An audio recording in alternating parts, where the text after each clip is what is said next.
तो चलिए अब पढ़ लेते हैं कि किसी चालक तार का प्रतिरोध किन किन बातों पर निर्भर करता है, ठीक है ना। इसी को हम लोग एक तरीके से और बोल सकते हैं कि प्रतिरोध को प्रभावित करने वाले कारक, यानी प्रतिरोध किन किन बातों पर निर्भर करेगा उन सभी कारकों को पढ़ लेते हैं, ठीक है ना। तो किसी चालक तार का प्रतिरोध 4 कारकों पर निर्भर करता है। कितने कारक पर? 4 कारक पर, ठीक है ना। चलिए चारों को पहले बता देते हैं, फिर एक एक करके हम इसको समझा देंगे, ठीक है ना। पहला कारक होता है कि चालक तार की लंबाई पर, ठीक है, कि कोई भी जो चालक तार है वो कितना लंबा है, प्रतिरोध इस पर भी डिपेंड करेगा। दूसरा, चालक तार की मोटाई पर, कि तार कितना मोटा है, ठीक है। इस मोटाई को हम लोग एक तरह से और बोल सकते हैं कि चालक तार के अनुप्रस्थ काट के क्षेत्रफल पर, ठीक है। अभी बताएंगे अनुप्रस्थ काट का क्षेत्रफल क्या होता है, ठीक है ना। तो दूसरा चीज हो गया कौन सी? मोटाई पर, ठीक है। तीसरा चीज हो गया चालक तार के पदार्थ के प्रकृति पर, कि वह चालक तार किस पदार्थ का बना है, इस पर भी प्रतिरोध निर्भर करता है, ठीक है। चौथा चीज हो गया, ठीक है, कौन सी? तापमान पर, यानी तापमान पर भी डिपेंड करता है किसी चालक का प्रतिरोध कम होगा या फिर अधिक होगा, ठीक है। तो हम लोग देख लिए हैं किसी चालक तार का प्रतिरोध 4 कारकों पर निर्भर करता है। कितने कारकों पर? 4 कारकों पर, ठीक है। चलिए अब एक एक करके इनको समझ लेते हैं, ठीक है।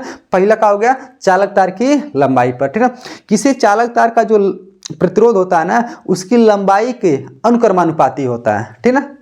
जैसे मान लीजिए किसी चालक तार का लंबाई जितना ज़्यादा बढ़ाएंगे उसका प्रतिरोध भी उतना बढ़ जाएगा। इसका मतलब लंबाई को बढ़ाएंगे तो प्रतिरोध बढ़ जा रहा, तो हम बोल सकते हैं ना कि जो प्रतिरोध है लंबाई के क्या है? अनुक्रमानुपाती है, यानी लंबाई बढ़ा रहे हैं प्रतिरोध बढ़ गया, लंबाई घटाएंगे प्रतिरोध घट जाएगा, ठीक है। हम कह दिए कि यदि आपके पास एक तार है जो 10 मीटर लंबा है और एक तार है जो 5 मीटर लंबा है, तो किस तार का प्रतिरोध ज़्यादा होगा? जिसका लंबाई ज़्यादा रहेगा, मतलब 10 मीटर वाले तार का प्रतिरोध ज़्यादा रहेगा, 5 मीटर तार वाले का प्रतिरोध क्या होगा?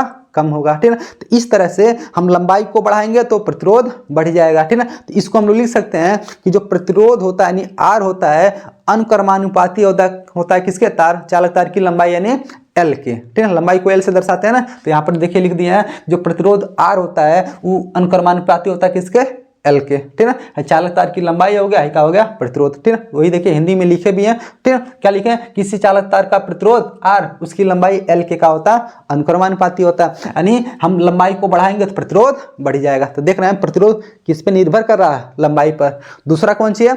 चालक तार के मोटाई पर। इस मोटाई को एक तरीके से और लिख सकते हैं चालक तार के अनुप्रस्थ काट के क्षेत्रफल पर, ठीक है। ये क्या होता है? अनुप्रस्थ काट का क्षेत्रफल। जैसे मान लीजिए हम कर रहे हैं ये कोई चालक तार है, कोई तार है, ठीक है। इसको सीधे से काट देंगे, देखिए यहाँ पर कुछ क्षेत्रफल मिला, एरिया मिला गोला सा, तो इस क्षेत्रफल को बोलते हैं हम लोग कौन सी? अनुप्रस्थ काट का क्षेत्रफल। इसी को हम लोग मोटाई भी बोलते हैं, ठीक है। इसलिए हम क्या लिख दिए? चालक तार के मोटाई पर, ठीक है ना। इसका मतलब किसी चालक तार का प्रतिरोध किस पर निर्भर करेगा? उसके मोटाई पर भी, ठीक है ना। यदि तार कर रहे हैं, यदि तार की मोटाई ज्यादा है तो प्रतिरोध कम होगा, यदि तार की मोटाई कम है तो प्रतिरोध ज्यादा होगा। अब बताइए कहीं व्युत्क्रमानुपाती है क्या? ठीक है, तार अधिक मोटा है प्रतिरोध कम, तार कम मोटा है प्रतिरोध ज्यादा। इस रिलेशन को क्या बोलते हैं हम लोग? व्युत्क्रमानुपाती, यानी उल्टा हो रहा का, यानी देख लीजिए मोटाई ज्यादा प्रतिरोध कम, ठीक है। जब मोटाई कम प्रतिरोध ज्यादा, यानी एठो घट रहा है तो बढ़ रहा है, एठो बढ़ रहा है तो एठो घट रहा है, ठीक है। तो इसको बोलते हैं हम लोग कौन सी? व्युत्क्रमानुपाती, ठीक है। तो इसको लिख सकते हैं किसी चालक तार का प्रतिरोध उसके अनुप्रस्थ काट के क्षेत्रफल के क्या होता है? व्युत्क्रमानुपाती, यानी उल्टा होता है। वही लिखे हैं किसी चालक तार का प्रतिरोध चालक के अनुप्रस्थ काट के क्षेत्रफल के क्या होता है? व्युत्क्रमानुपाती, ठीक है ना। क्षेत्रफल मतलब एरिया, एक क्या होता है? व्युत्क्रमानुपाती, यानी जो प्रतिरोध होता है व्युत्क्रमानुपाती मतलब 1/, क्या होता है? ए, यानी अनुप्रस्थ काट का क्षेत्रफल, ठीक है। इसका मतलब यदि हम कौन सी क्षेत्रफल बढ़ाएंगे इसका, यानी मोटाई बढ़ाएंगे प्रतिरोध कम हो जाएगा, ठीक है। अब मोटाई कम करेंगे तो प्रतिरोध ज्यादा हो जाएगा, ठीक है। इसको और अच्छे से समझ लीजिए। हम कहते हैं हमारे पास 2 तार है, ठीक है। एक तार की मोटाई इतना है, ठीक है। चलिए एक तार की मोटाई इतना है, दूसरा तार ले लिए, इसका मोटाई इतना है, ज्यादा मोटा है तार, ठीक है। अब बताइए किसका प्रतिरोध कम होगा, किसका ज्यादा होगा, ठीक है। तो इस तार का प्रतिरोध क्या होगा? ज्यादा होगा, क्या होगा? ज्यादा होगा। इस तार का प्रतिरोध क्या होगा? कम हो गया। क्यों? क्योंकि इसका एरिया ज्यादा है तो इसका प्रतिरोध कम हो गया। इसका एरिया यानी मोटाई क्या है? कम है, तो इसका प्रतिरोध क्या हो गया? ज्यादा हो गया, ठीक है। देखिए एठो घट रहा है तो एठो बढ़ रहा का, एठो बढ़ रहा है तो घट रहा का, उल्टा। तो इसी को बोलते हैं हम लोग कौन सी? व्युत्क्रमानुपाती, ठीक है ना। तो इस तरह से हम लोग देख लिए किसी चालक तार का प्रतिरोध उसकी अनुप्रस्थ काट के क्षेत्रफल के क्या होता है, व्युत क्रमानुपाती होता है, ठीक है। चलिए अब तीसरा देख लेते हैं हम लोग, कौन सी देख लेते हैं, तीसरा किस पे निर्भर करता है, ठीक है। किसी चालक तार का प्रतिरोध, ठीक है, उस चालक तार के पदार्थ के प्रकृति पर भी निर्भर करता है कि वह चालक तार किससे बनाया हुआ है, ठीक है। जैसे मान लीजिए हम कहते हैं ये चालक तार है, ठीक है, एकदम सेम समान लंबाई के हम 3-4 चालक तार ले रहे हैं, ऐसे ऐसे, ठीक है। हम कह रहे हैं एक ठोरे को बना दे रहे हैं चांदी से, एक ठोरे को बना दे रहे हैं कौन सी, लोहा से, एक को बना रहे हैं हम कॉपर से, एक को बना रहे हैं हम एल्युमिनियम से, का सबका प्रतिरोध एक के ना होगा, एक का समान होगा, तो नहीं। क्यों? क्योंकि सबका मतलब सब किससे बना है, अलग अलग पदार्थ से बना है ना। जब अलग अलग पदार्थ से बनेगा तो इसका प्रतिरोध भी अलग अलग होगा, ठीक है। इसलिए किसी चालक तार का प्रतिरोध क्या होता है, उसकी पदार्थ की प्रकृति पर भी निर्भर करता है, ठीक है ना। जैसे हम कह दिए चांदी का कोई तार बनाएंगे तो उसका प्रतिरोध बहुत कम होता है, ठीक है। कॉपर का बनाएंगे तो उससे अधिक होगा, लोहा का तार बना देंगे तो उससे अधिक होगा, कोई रबड़ का तार बना दीजिए तो सबसे अधिक प्रतिरोध हो जाएगा। तो देख लीजिए प्रतिरोध किस पे निर्भर कर रहा है, कोई चालक तार किससे बना हुआ है, इस पर भी निर्भर करता है, ठीक है।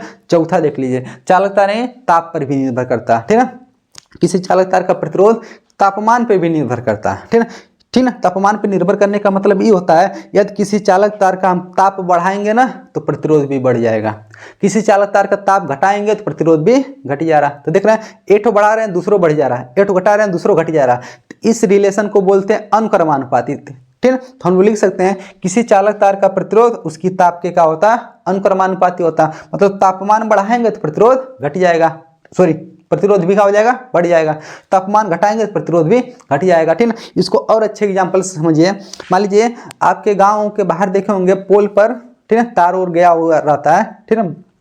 वहाँ पर आप लोग देखे होंगे मई जून के महीने में, ठीक है, जब गर्मी बहुत ज़्यादा पड़ता है तो तापमान ज़्यादा रहता है, उस समय आप लोग देखे होंगे बहुत ज़्यादा कई जगह, ठीक है, जो तार उस पोल पे गया होता है पिघल पिघल के गिर जाता है टूट करके। क्यों गिर जाता है?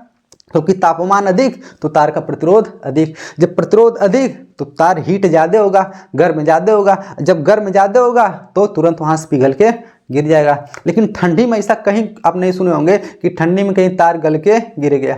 क्यों नहीं गिरता?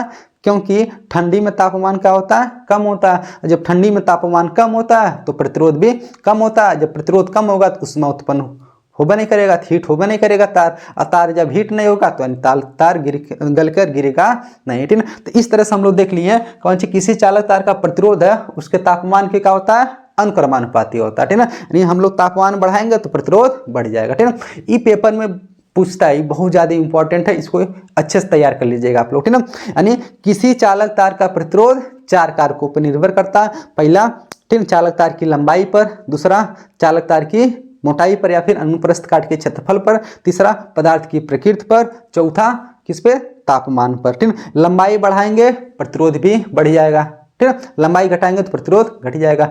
अनुप्रस्थ काट का क्षेत्रफल यानी एरिया बढ़ाएंगे, मोटाई बढ़ाएंगे, प्रतिरोध घट जाएगा, तो व्युत्क्रमानुपाती होता है, ठीक है। इसलिए अनुप्रस्थ काट के क्षेत्रफल क्या होता है, व्युत्क्रमानुपाती होता है, ठीक है। तीसरा पदार्थ की प्रकृति पर, भिन्न भिन्न पदार्थ का यदि हम तार ले रहे हैं, कोई चालक तार ले रहे हैं तो उसका प्रतिरोध भी क्या होता है, भिन्न भिन्न होता है, ठीक है। इसलिए जो मतलब किस चालक तार का प्रतिरोध होता है, ठीक है, वो पदार्थ की प्रकृति पर भी निर्भर करता है, ठीक है। चौथा बताएं किस पर, तापमान पर, तापमान बढ़ाएंगे प्रतिरोध बढ़ जाएगा, ठीक है। तो इस तरह से देख लीजिए, यानी जो कुछ भी हम आपको बताएं सबका सब हम बोर्ड पर लिख दिए हैं पहले से, ठीक है। आप लोग इसको देख करके पढ़ सकते हैं, वही जो हम बोले हैं वही बोर्ड पर लिखा हुआ है, ठीक है। हम इसलिए नहीं लिखते हैं ताकि आप लोग का टाइम बर्बाद होता है, ठीक है। तो आशा करते हैं आप लोग को समझ में आया होगा किसी चालक तार का प्रतिरोध किन किन कारकों पर निर्भर करता है।